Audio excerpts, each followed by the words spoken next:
Hello and welcome to the Tri-City Herald Editorial Board meeting with Benton County Prosecutor candidates Ryan Lukson and Eric Eisinger. I'm Cecilia Rexis. I'm editorial writer for the Herald, and I'm going to introduce some of our edit board members right now. And before we get going with our opening statements from the candidates, we've got Lori Williams. She's executive editor at the Herald. We have Jack Briggs. He is a retired publisher from the Herald.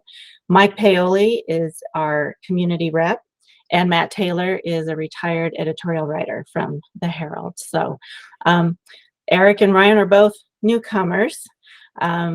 Andy Miller has been the Benton County prosecutor for 36 years. So this is a big leap, right? We've got a chance for somebody new in the office. So I'm going to just start. Ryan, you're on my left. I'm going to be like a book and go left to right. So if you want to just start with your opening statement, then I will start timing you, and I'll just let you know when it's going.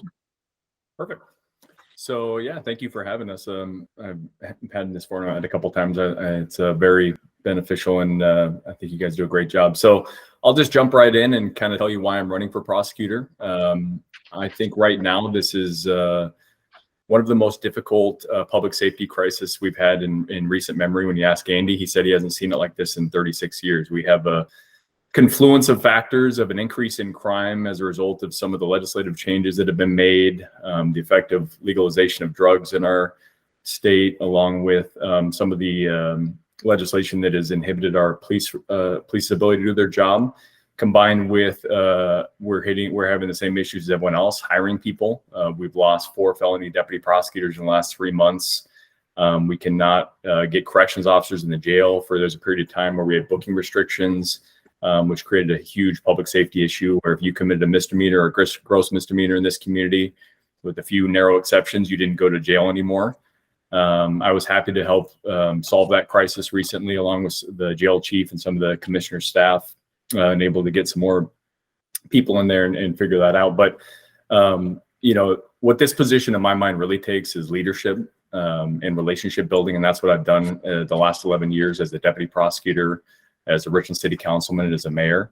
And I'm proud to be endorsed by the Benton County Sheriff, Tom Croskery, the Franklin County Sheriff, Jim Raymond, Benton County Coroner Bill Leach, Benton County Prosecutor Andy Miller, as well as supported by the entire prosecutor's office. So I think that shows a lot about my leadership ability and my ability to grow relationships. And when we have the public safety sales tax coming due next year, it's more important than ever that we have some consistency and trust in our leader. And I see the prosecutor honestly at the forefront of making sure that we get that passed and we sell that to the public. Perfect. Thank you. I'll reset the timer. Okay, Eric, it's your turn, and you can just start talking, and I'll hit the timer whenever you get going. Great. Thank you so much. Thanks for having me. I'm sure you've all seen that our community is going through a significant amount of change, and that's going to continue. More people are moving to the area. Housing prices are through the roof. And I think the Tri-Cities feel less like a small town community. We're moving into something new, and I think something bigger. And it's pretty obvious that along with all of that happening and the opportunity that we have with continued growth, that we've got some real obvious legal challenges that we're facing. Hard drugs like methamphetamine, heroin, and fentanyl are for all practical purposes, legal. Property crime, violent crime rates are up. And just in talking to people in the community as I canvass neighborhoods, I've had so many people tell me that they feel less secure in their own neighborhoods and homes, and that's really significant. So this all comes at a time, as you know, that Mr. Miller is retiring after 36 years of being our elected prosecutor. And so we're looking at electing a new prosecutor, either myself or Mr. Lukson, at the very same time that we're facing all these really unique challenges as a state and as a community. And I think because of that, my experience will be very important in terms of our future moving forward with the prosecutor's office. And I believe I'm up for these challenges and I'm ready to take them on. So I've been an attorney for 19 years. I was a prosecutor for Yakima County, Lewis County, and the city of Kennewick from 2003 to 2010. And I've been in private practice for more than 12 years, including at Walker High, Craig Walker and Tom High's law firm here in Richland, where I've been a partner since 2010. Really, I've spent my entire career litigating and handling criminal cases in court and civil cases in court. I was the Benton Franklin County Bar Association president for 2016 and 17. I think if you ask attorneys here in the area, I have an exceptional reputation in terms of working with others and actually handling cases for my clients. I've come into this race because I believe that I have the ability to take this mantle forward and lead the prosecutor's office and promote public safety for our community. I've actually handled numerous criminal. Hey, Eric, I'm gonna have to stop you with your opening, but that's okay. You know what? That's my 2 minutes. Yeah, I'll fit in the rest later. You bet. Yes, well, you'll have time. In fact, why don't you just kind of expand on that? I'm getting the sense that, well, I guess I'll just ask, what separates you the most, do you think, between you and Ryan Lukson? My actual courtroom and trial experience. So I was a criminal prosecutor for 7 years, and I've done criminal defense work for 12. And so I've actually handled thousands of criminal cases. I've done numerous civil cases, and I think that's important because I have the perspective of having done this from both sides. I've been the person to sit with the client in the jail who has an opiate addiction, where I'm walking them through all the difficulties that they're facing. And I think having lived that out and handled the cases in court, I will be able to lead a team of people who are doing the exact same thing. I think having that actual experience of being a criminal attorney is necessary for leading a group of criminal attorneys. And that's really like 70 or 80% of what the prosecutors do at the prosecutor's office. They're criminal attorneys that do all the normal things from top to bottom in criminal cases. And that's experience that I have uniquely. And my understanding is, Mr. Lukson has, a very, very little criminal practice experience, including maybe just a couple of cases from earlier this year. Okay. Ryan, do you want to respond to that? Yeah, I think the benefit that I have is having worked with Andy the last 11 years, I know exactly what the position is. So I think Eric's correct that a large portion of the office is criminal law. But if you look at what Andy's position is, his actual practice of the criminal law is very, very small. In fact, he is one of the only elected prosecutors in the state with a county our size that even tries cases. And to be honest, when he does, it's a huge leadership vacuum in our office. Our office has gotten to the size. When Andy started, I think it was four people in a house in Kennewick. We are now almost 60 employees.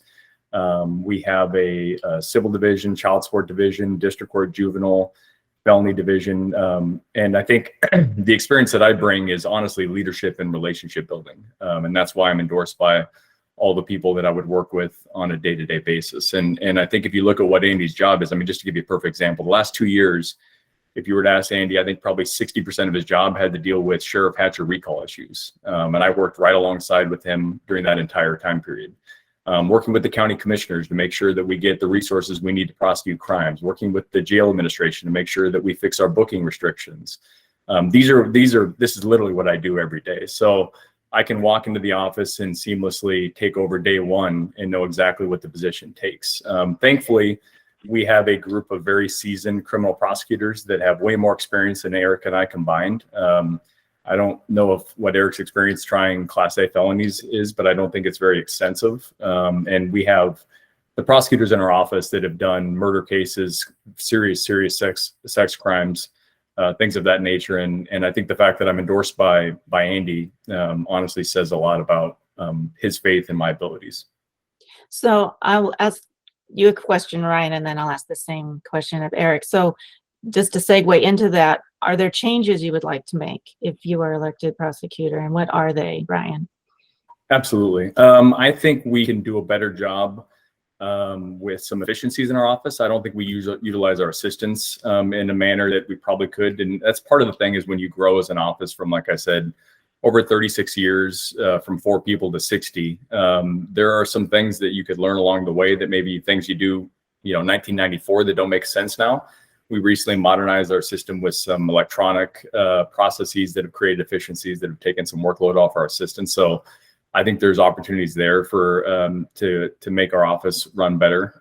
We need to have consistency in our charging decisions. Right now, we don't really have great policies and procedures that are applied across all of our divisions. That's something that I would like to see for an office our size. We really need to have consistency. We need to have some accountability with deputy prosecutors to make sure that they're responding timely to defense attorneys and victims and witnesses. And what that really comes with is honestly staff. We need more people. We've added 58 law enforcement officers since 2014 through the public safety sales tax. And we have not kept up with our prosecutors. Our caseloads are 65% higher than our neighboring counties. And we just can't expect our prosecutors to do a great job in the environment with crime rising and with those caseloads going up. So yeah, those are just a few off the top of my head. Sure. And Eric, what about you? Do you have some vision or some changes that you would like to see if you were elected? I do. So I recently asked a Kennewick officer, what's the number one thing the elected prosecutor can do to increase morale among law enforcement? Because with his particular agency, Kennewick Police, they're down 14 officers currently. So that means they're really working just to get basic patrol capacity covered. And the answer I was given was to prosecute crime, right? He wants the prosecutor to prosecute crime. And it's not to say that that hasn't happened, but I think that there is a perception among a lot of line level officers that they're making arrests or they're completing investigations and sending them over for review, and not enough is happening. People are being released and the cases are not moving forward in the way that they would want to see them move forward. So what I would want to make sure we do is request appropriate bail. Ultimately, bail decisions are made by the judge based on court rule, but that request in terms of what the bail amount, what the requested bail amount is, comes from the prosecutor, and that should be appropriate whether we're talking about a violent crime or a property crime. As I've been talking to people just canvassing neighborhoods, I continue to hear people tell me that they feel like property crimes, especially that are committed at their own home, are really affecting their sense of security. I had a conversation with someone who had 2 of his cars broken into and was in the process of setting up cameras right in front of his garage. This conversation was just a couple of weeks ago in the middle of Kennewick in a nice neighborhood where you probably need to spend $450,000 or $500,000 just to get in the neighborhood. So there's a perception that criminals, those who are being accused of crime, are getting out too quickly. Referrals are a real mess, unfortunately. And the part of this really speaks to what Ryan said a moment ago, which is the prosecutor's office is really tapped in terms of the work that they have to do and the personnel to do it. There needs to be a lot of review in terms of efficiencies to make sure that the work is all getting done. And where that's really hitting home is in this situation with referrals. And what's happening is officers or detectives who don't make an arrest and simply bring a report in, it's sitting on someone's desk for many months or even years. And the problem that presents is that as that report's sitting there, nothing's happening with this person, nothing's happening with the case, and nothing's being advanced, and possibly these people just continue to commit more crime. I've also continued to hear from line level officers that communication is something that needs improvement. And so I think more communication between the prosecutor's office and between officers who are investigating cases is something that needs to happen. Now, I approach this, all of this, as I guess what I would call a political outsider, right? So I've had an opportunity to view these things as a criminal defense attorney and as a member of our community, and I'm talking to a lot of people, but I'm not actually in the office. And so I would anticipate that if I'm elected and as I take office, there's going to be a great deal to learn and to figure out about how do we make this office run more efficiently? How do we support the people who are doing the job? I think that at some point it becomes really important to bring somebody with a completely new perspective into a position like this. This office has been run by the same person for 36 years. And I think coming in with kind of a small business and private law practice perspective it would be helpful. Okay, great. Are there any other questions from other board members? Eric, it seems like it seems like your comments, many of them are built upon impressions and people you've spoken to, and yet many of the people who are recommending Ryan, you know, you've got the 2 sheriffs and a bunch of chiefs of police. Have you made any attempt to find out if impressions are real or whether it's just someone bitching and moaning? You mean the impressions that I've had about when somebody's complaining about current practices? Yeah, and the impressions of police officers that they're not being, that their cases are not being prosecuted tough enough. Aren't those some of those tied into laws on what can be charged? And as far as the toughness of the enforcement, isn't that the judges and the juries and the law that governs a lot of that? Sure. So regarding bail settings, as I said just a moment ago, Mr. Briggs, obviously there's a request that's made by the prosecutor, but the judge makes the decision. I've had numerous officers directly tell me that they're concerned that there's not adequate communication between the prosecutor's office and officers investigating cases. They would like to see that improve. And I've had numerous officers directly tell me that they're concerned that referrals have stacked up, and I think there's documented evidence of that. So why are the chiefs recommending Ryan? Well, so my understanding, I'm not aware of any police chiefs, current police chiefs recommending or endorsing Mr. Lukson. He can correct me if I'm wrong, but I do believe that he has the endorsement of both of the current Benton and Franklin County sheriffs.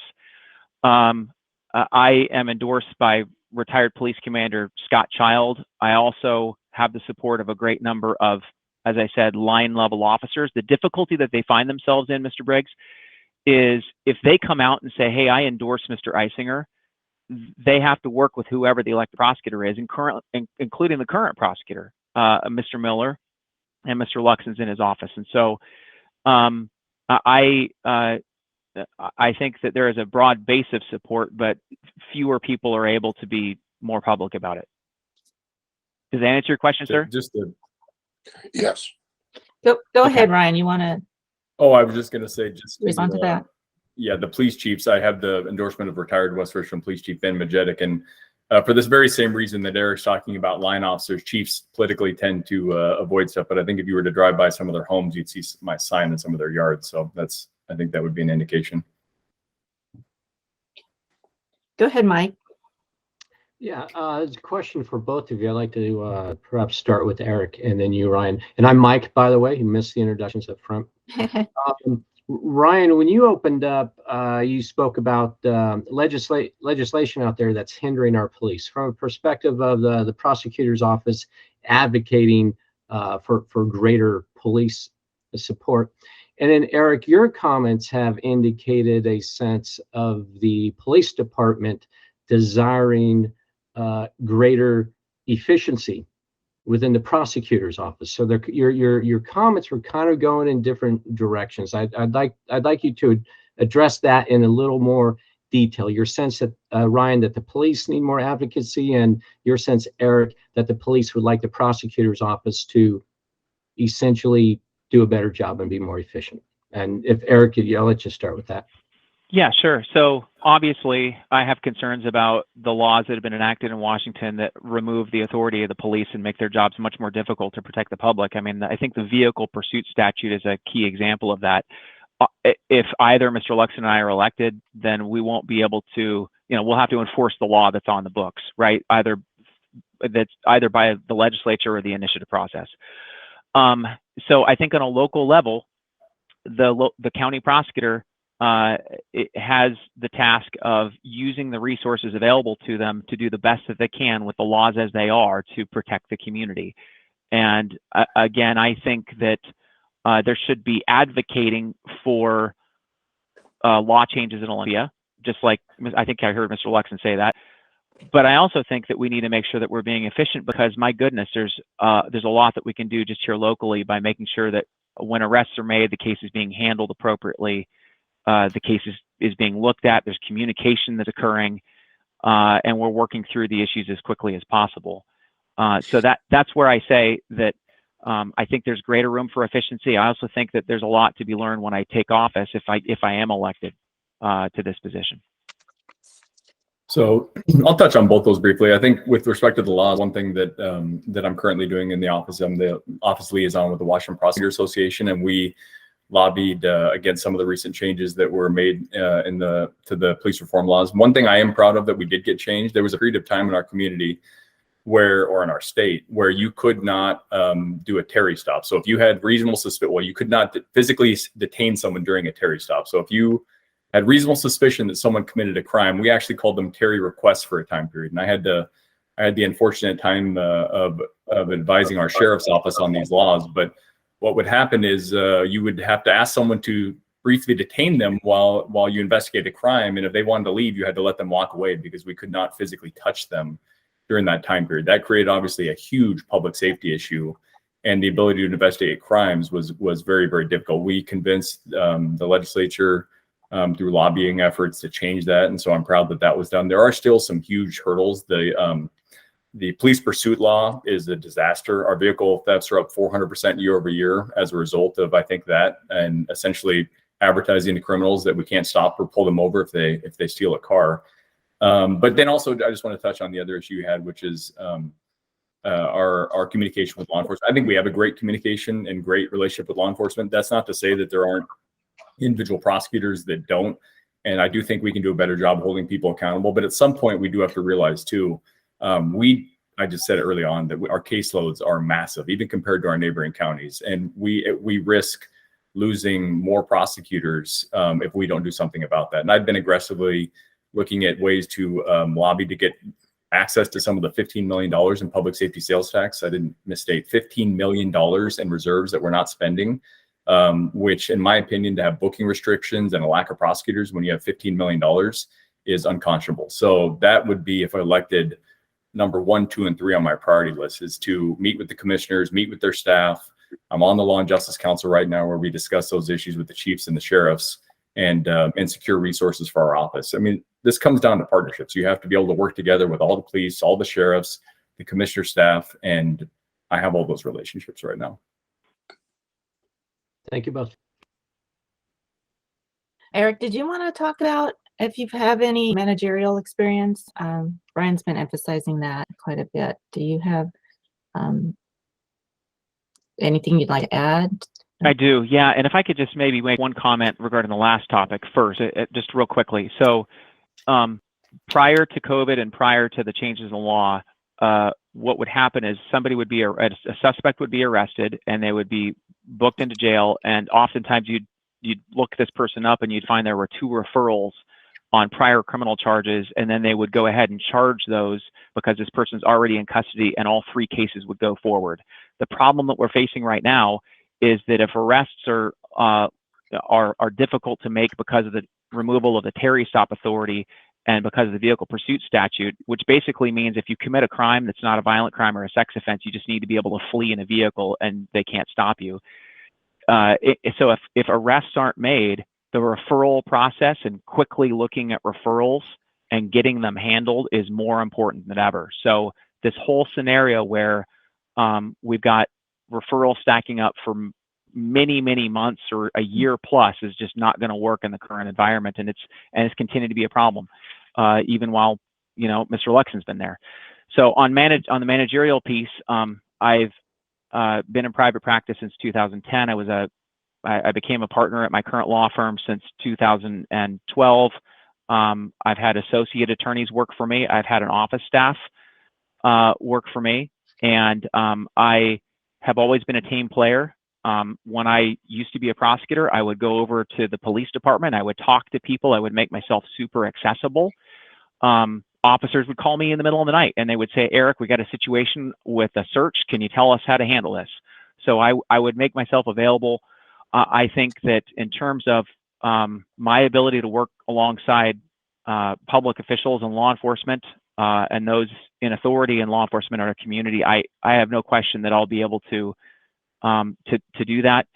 And the reason I say that is because I'm at a point in life where at age 45 and, having been married 21 years and having 5 kids that are 20 down to 8, I just think I've come to a point where from a maturity standpoint, I'm able and in a good position to take something like this on. So as I said, I like the idea, and I'm excited to take on this leadership role of not only handling issues myself, but leading a team, really a team of criminal prosecutors to protect our community. And as I said before, that takes somebody who's actually done the work of being a criminal prosecutor himself and knows what that looks like. I don't know how you guide your prosecutors about how serious criminal cases should be resolved when you're talking about pleas or going to trial, if you haven't made those decisions and done all that work yourself. And that's what I've been doing for the last 19 years. So do you manage the budget in your office then?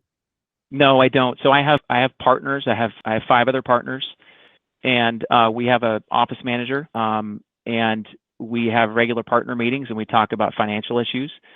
I'm not the managing partner of my office. That used to be Shay Meehan, and it's now Jillian Harlington. But we all participate in the management of the firm. And I think we have and I'm sure if I just say the names Craig Walker and Tom High, I'm sure those are names that are familiar to most of you. We have a wonderful firm. It's a great firm here in Richland, and we take care of our clients and have a great reputation. So I've had a great working experience here. And how big a staff have you managed then? I mean, I'm not familiar with how big that office is. Yeah, good question. So typically during my practice here, I've typically had one dedicated legal assistant, and I have a receptionist, and we usually have sort of a front office staff that includes an office manager and an office manager assistant. And so those are people that I'm directly interacting with. I'm having, I would direct other legal assistants or associate attorneys as well, but primarily I'm directing the people that are working directly on my case or cases. And Ryan, I'm sorry. And Ryan, what's your role in budget issues and staff management? Well, I think obviously as on Richland City Council the last 5 years and Mayor of Richland for 2, that's probably the most significant experience I've had with budgeting and leadership. One thing that I didn't really touch on before is I became mayor in January of 2021, where I thought I was going to be kissing babies and doing some ribbon cuttings. And then all of a sudden, the COVID pandemic, or was that 2020? I lose my years. Wrong year. But that was a tremendous leadership experience. And I had the opportunity as a brand new mayor to work with the Department of Health and help open up our community and build a lot of the relationships, honestly, that I have now that I think will serve me if I'm elected as prosecutor. So I was proud to have been appointed as honestly the head of all the mayors, and being the newest one, it was actually somewhat humbling to be the spokesperson, to work with the Department of Health, to work with our local health district in pushing out messaging. And honestly, I was not very popular amongst certain groups.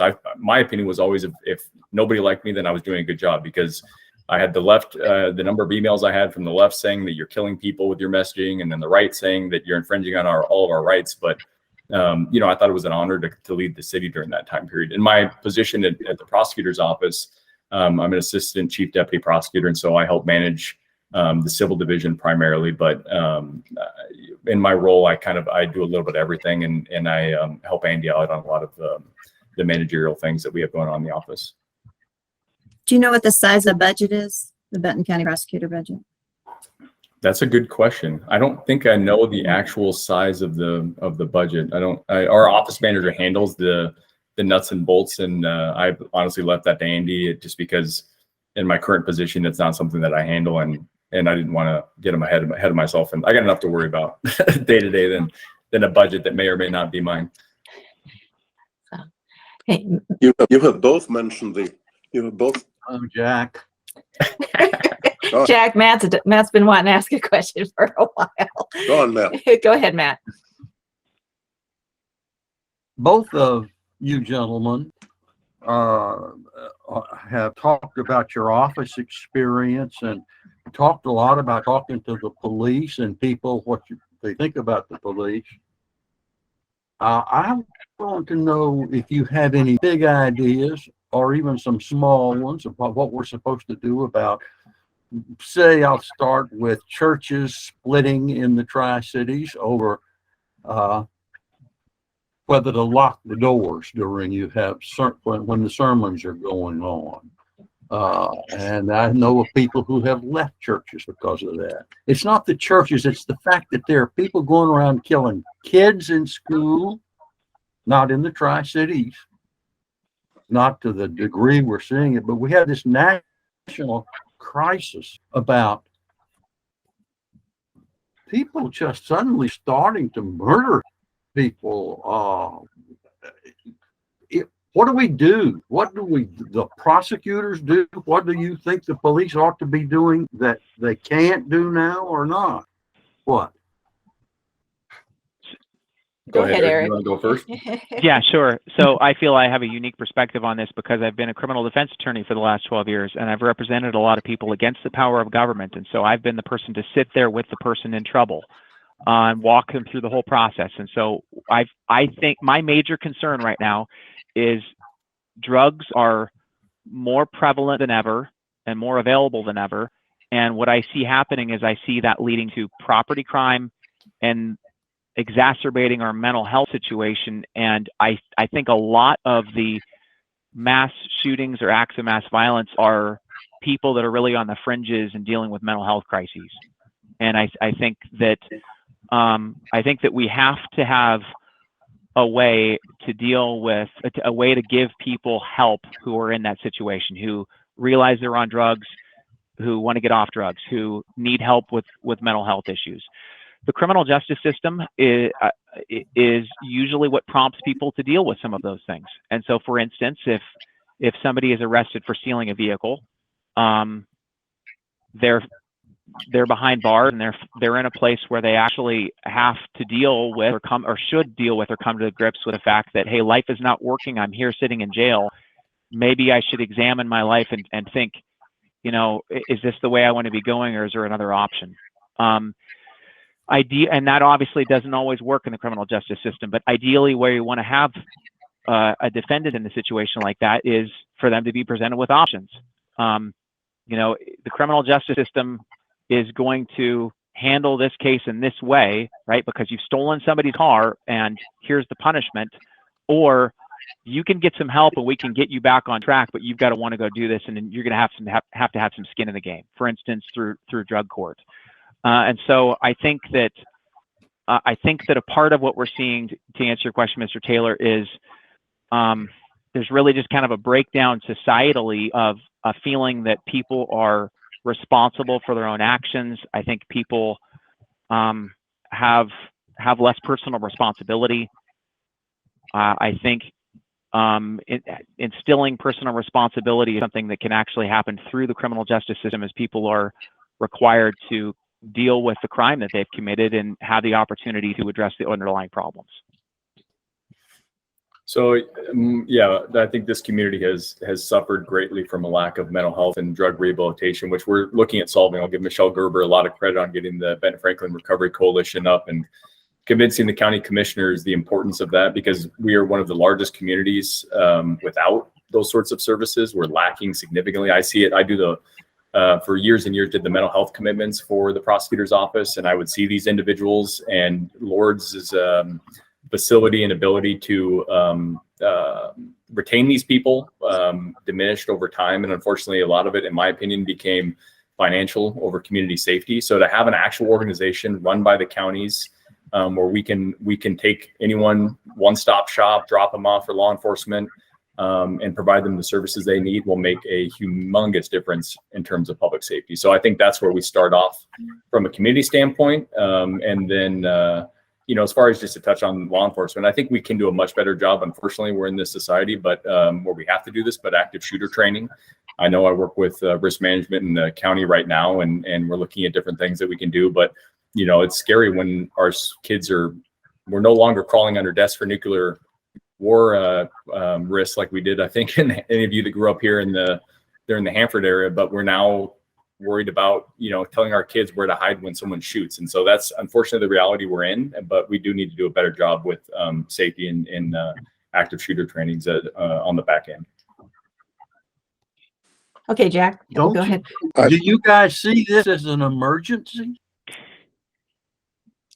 Yeah, yes, Yeah. sir, absolutely. So if you, I mean, so from my perspective, if you look at what's happening in our major West Coast cities, they're falling apart, and it breaks my heart. You look at Seattle, Portland, San Francisco; these places are very hard to visit. People are using drugs in the open. You can see them shooting up. I think that there are public officials and prosecutors who have, in those places, not been willing to hold people accountable for instance, breaking a storefront window or stealing from a store, and that only plays into this idea that we're not all personally responsible for our actions. And again, if you add to that that hard drugs are illegal and they're more available than ever, it's just that's fuel on the fire, and it's a real mess. It's absolutely an emergency. It's going to require legislative fixes from Olympia, and it's going to require a lot of hard work and policing here locally.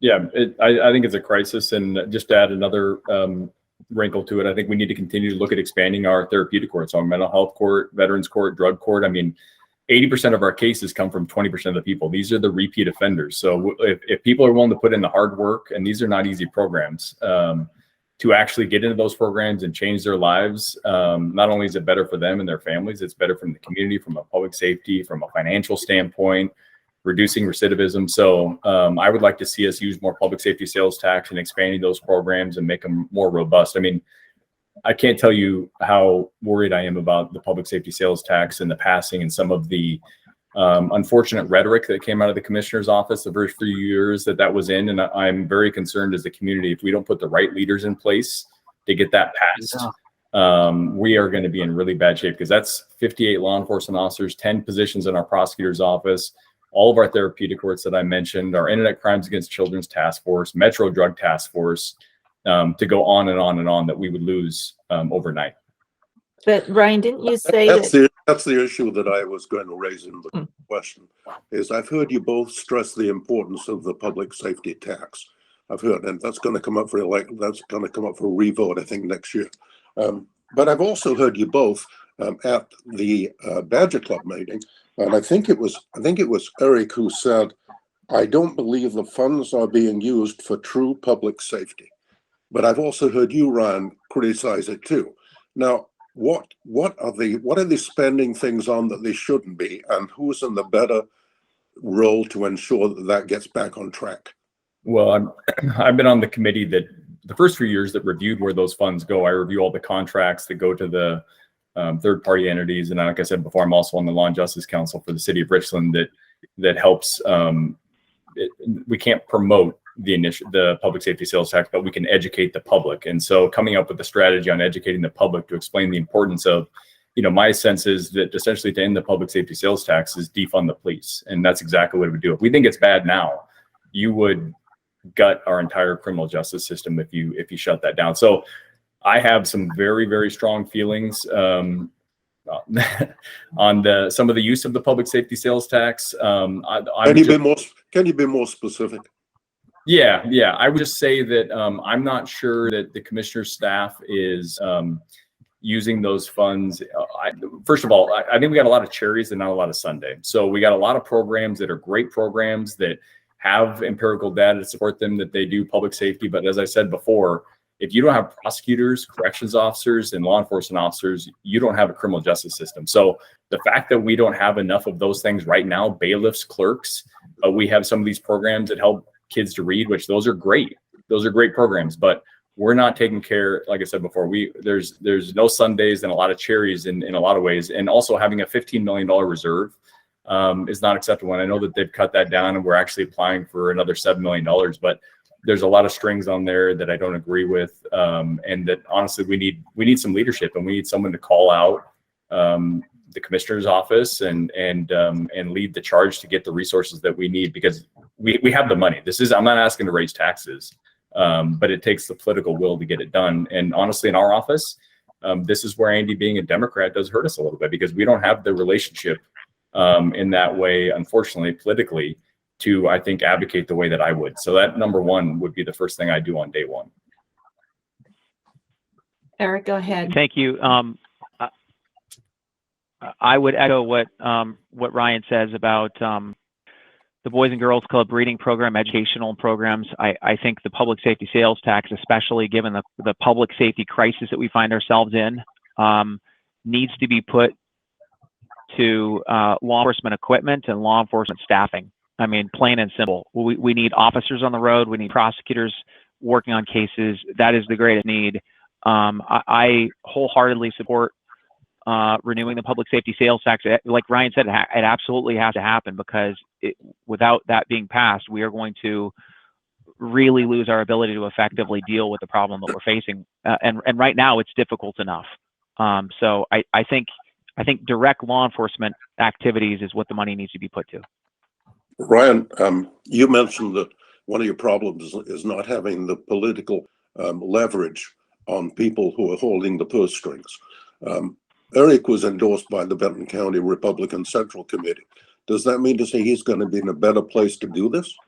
I don't think so. I think that I'm endorsed by two of the current county commissioners, and obviously, depending on what happens with that race, I have good relationships with the two other candidates that would take over for Sean Small. So I think that is more significant than a local political party. But I think honestly that what I mean by that too is, Andy and I have completely different leadership experiences. We have different backgrounds, we have different skill sets. Andy is a tremendous trial attorney, but I have, I think, a different skill set that would really serve the prosecutor's office right now, which is, my background is in business finance from my undergraduate degree.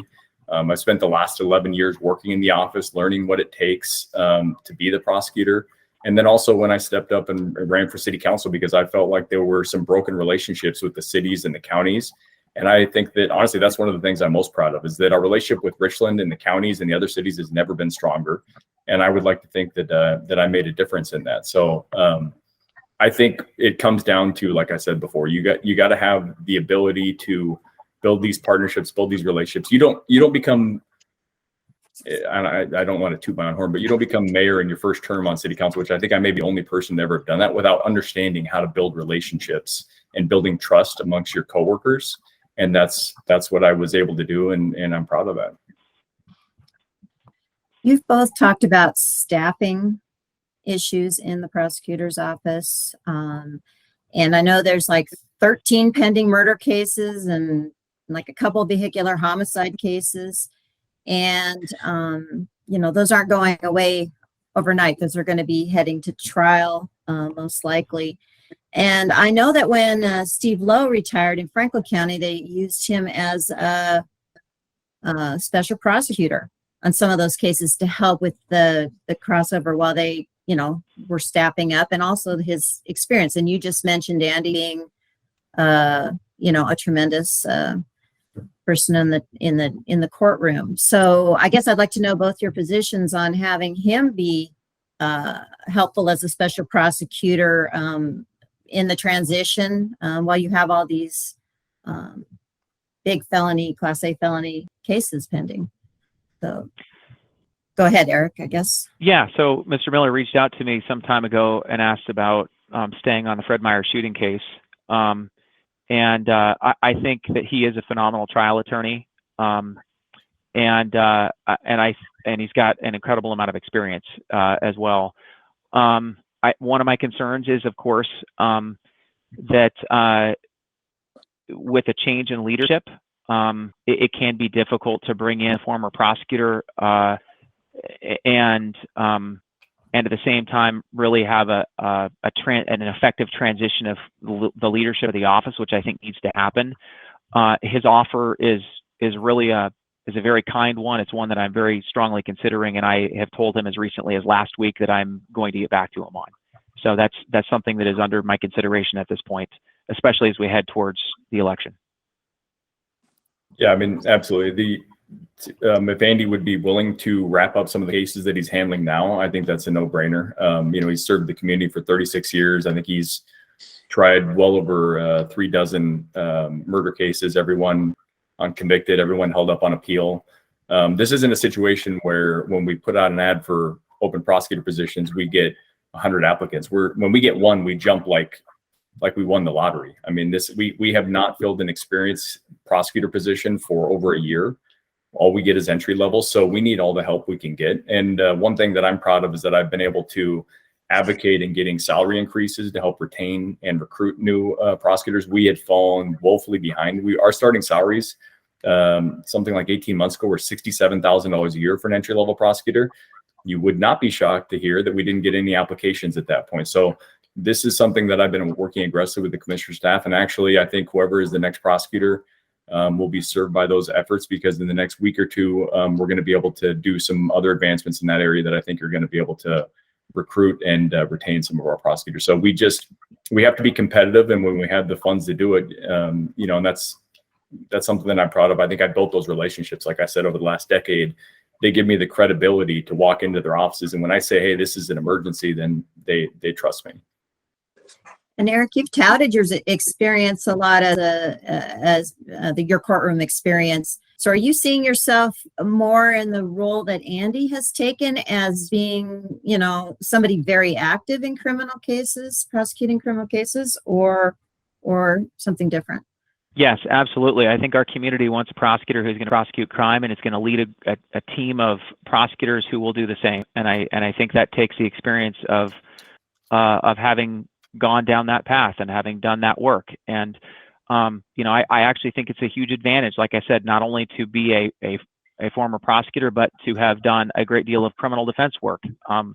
I think you may have heard from me before that I tallied up the number of criminal defense cases that I've done over the course of my private practice, and it's somewhere around 700 or 800 individual criminal clients that have walked through my door. And so I think that's exactly the way I would envision myself. I think this community needs someone who, like Mr. Miller, is an actual criminal trial attorney, and that's what I would do.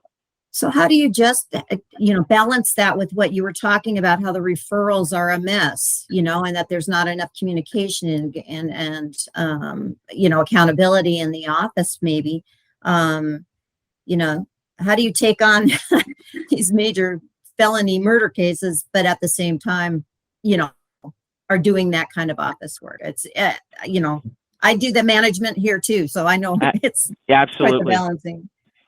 Absolutely. So as Ryan said a few minutes ago, you know, it's not like Andy is directly handling even most of the serious felony cases. So he's handling a select number of them, kind of the higher profile cases for the county, but that allows him to stay fresh in his practice.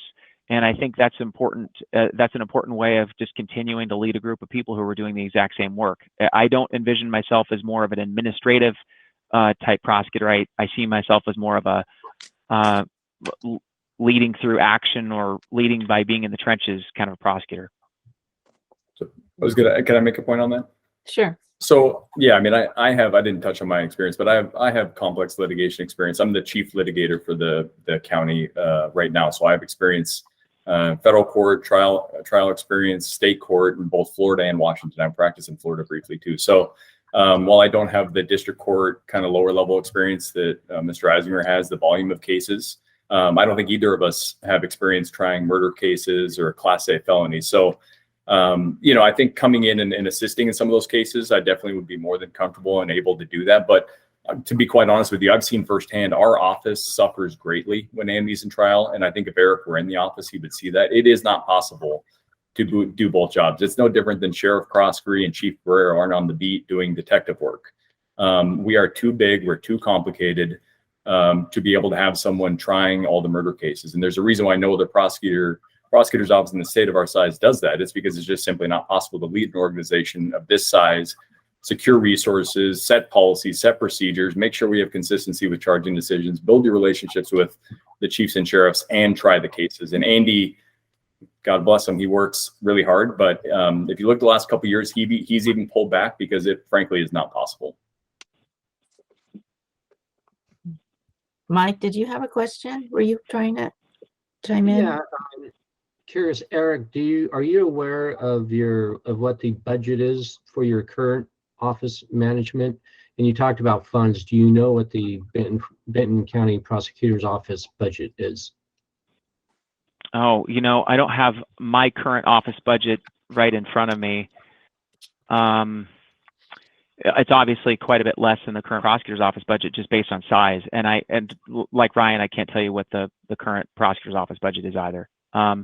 But making sure that, there's a huge component there of, making sure that we're able to hire staffing, hire prosecutors, and have all the pieces in place to effectively fight crime in our community. That involves a lot of budgeting details that obviously, both of us will need to learn going forward. Okay. And for Ryan, which two county commissioners endorse you? Sean Small and Jerome Delvin. Thank you. So we're getting close to our end here, and we like to ask our candidates if there's a question you wished we asked you that we haven't yet. Also, we give you the chance to ask your opponent a question. Is there a question that you would have liked us to have asked your opponent? So I'll start with you, Ryan. Is there a question you wished we had asked and we haven't? And is there a question for Eric? Yeah, I guess. Do I ask myself the question or do I just start talking? Just tell us what the question is. Okay. Yeah. I guess, do you think that, that being born and raised and having family and kind of being an integral member of the community so long, how does that impact you in running for this position? And so the way I would answer that is obviously I grew up here. I went to Richland High School. My mom lives here. My brother lives here. I chose to come back to this community. If you had asked me when I was 28 years old if I would be living in Richland, Washington, I would have laughed in your face. I lived in Florida. I thought I had realized my dream. I was a corporate lawyer doing product liability litigation for Ford and GM, and it took me about 9 months to figure out that was not what I wanted in my life. I'll never forget the day I called Andy up and asked him if he had a job, and he said, "Nope, I don't have any jobs." And I said, "Well, do you have any internships?" He says, "Nope, we don't have any internships." Obviously, very different hiring environment. It was a recession. And in order to take the bar, I knew that I couldn't study for it and work 60 hours a week. So I quit my 6-figure job. I came all the way back to Washington State. I studied for the bar. My mom thought I was completely insane. And then I ended up getting in a job at Andy Miller's office, and kind of the rest is history. So I love this community. I love public service. That's why I went, and after running for prosecutor, I thought I could give back more. And I hope to be continue my public service in the role of prosecutor. Okay, Eric. You may have asked this, but I may not have answered it. So let me ask it myself. So that is, why am I running? So I think that we're at a real crisis point. I think that when it comes to public safety and when it comes to the quality of life that we've enjoyed in the Tri-Cities, something has to be done immediately, or this place is going to become another Yakima or Spokane, or even worse, in my opinion, Seattle or Portland. I think that being serious about criminal prosecution really requires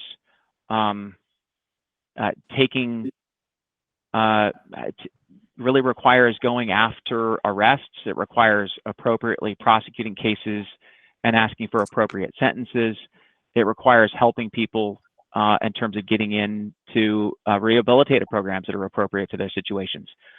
Before, I think you may have heard me say, before I consider myself to be an attorney or even a candidate for this position, I'm a husband and a father, and I would like my kids to be able to ride their bikes to the park.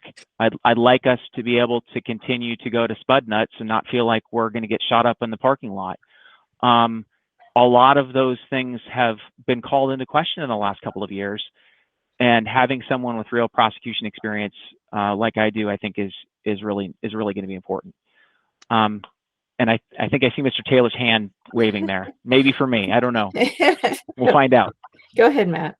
I want to know, because I'm particularly ignorant about this, but what would keep either one of you, the one who wins or the one who loses, from filing a lawsuit against the counties for misappropriation of those funds that the voters gave them and gave us?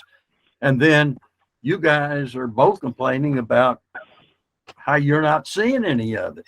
the prosecutor's office?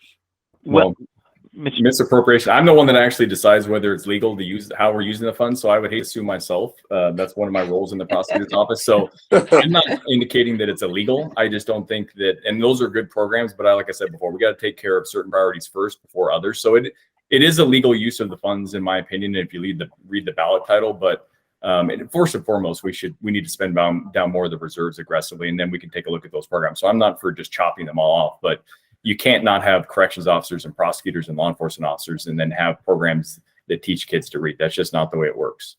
Right. Did you have any more to add, Eric? Yeah. So to answer your question, Mr. Taylor, you know, I've had many people walk through my office doors and say, "Hey, this situation happened to me. I want to file a lawsuit." Right. And one thing that I often hear coming out of my mouth is, "You may have a legal problem, but there may not be any legal recourse for your situation." So in other words, the remedy for what you're describing may be, and God forbid that this happens, right, that the public safety sales tax would not be renewed because voters have lost confidence that those monies are going to be appropriately put to use, right? That's the concern that I think both Mr. Lukson and I have, because again, we're already facing such a difficult situation. I think the voters need confidence that it's going to be put to good use. I'm not saying that it's not actionable, but I don't think that it is. That would take a whole lot more than I'm able to just answer real quickly on the Zoom call. Okay. Ryan, your mother apparently told you you're stupid for coming back here. I could well remember the times when your mother came into our newsroom and to the gatherings like this and telling us we were stupid too. I enjoyed her visits. Thank you. Well, we are really about out of time. So Eric, I'll let you go first with your closing, 2 minutes, and it doesn't have to be 2 minutes, but you get that much. And then Eric or Ryan will let you have your turn. So thank you so much. This has been a really insightful discussion. We really appreciate you participating. So go ahead, Eric, whenever you're ready. Thank you very much. So just as I described all those private clients walking through my front office doors and having an initial consultation and trying to figure out, is there attorney-client compatibility? Is this a situation where I can get involved and help this person? As I mentioned before, Mr. Briggs, if you heard me in the Badger Club, I really have felt in the last couple of years like my community has walked through those front office doors and said, I need your help. This is, you know, we have a big problem on our hands. And that's exactly why I'm running. I've loved living here. You know, we live in North Richland near the park. We are able to, you know, really use and enjoy the parks. We've got amazing neighbors. We bike around. We talk to a lot of our neighbors. It's a great place to live. And I'm just concerned that that quality of life is seriously in jeopardy. There are going to be things that change in the Tri-Cities. I mean, we're growing, right? That's going to happen. And I don't think, I don't think that's the issue so much as we need to be prepared to deal with that growth, and we need to be prepared to make sure that we're not taking on the crime of the big city, these big cities, even neighboring ones, as we're moving forward. I think that I do have the endorsement of the Benton County Republican Party, the Tri-City Association, Realtors, a number of very important business leaders like Bill Lampson and Bob Tippett. They've put their names behind me. And I pride myself in being somewhat enigmatic. I am a Republican, and I also pursue whatever appears to be the right course of action. I've always done that with my clients. I've represented a really broad range of diverse clients, and I will get to work on behalf of all the residents of the county to make sure that we're all protected, and keeping in mind that, you know, we have a kind of a diverse citizenry, and in that, because of that, you know, I've been doing things like going to the Civility Caucus, going to Braver Angels, just trying to engage in conversations with people from lots of different perspectives. So I appreciate, again, having us on today and chatting with us. Thank you, Eric. Okay, Ryan. Yeah, thank you. Whenever you're ready. You know, I see myself as really building upon the success that Andy has had the last 36 years. We have a tremendous prosecutor's office of dedicated staff and individuals. We have a great victim-centric office, and I see a continuation of that. I see holding violent offenders accountable while also using the therapeutic courts for those members of our society that commit property crimes that we think we can get them out of the system. I think if I were a voter, I would be asking myself, why is one candidate endorsed by the Benton County Sheriff, the Franklin County Sheriff, and Andy Miller? I'm supported across the political spectrum. And I think the answer to that question is because I'm a relationship builder, I'm a consensus builder. And that's really what this position needs. I think that I'm more tailored for this position than ever before.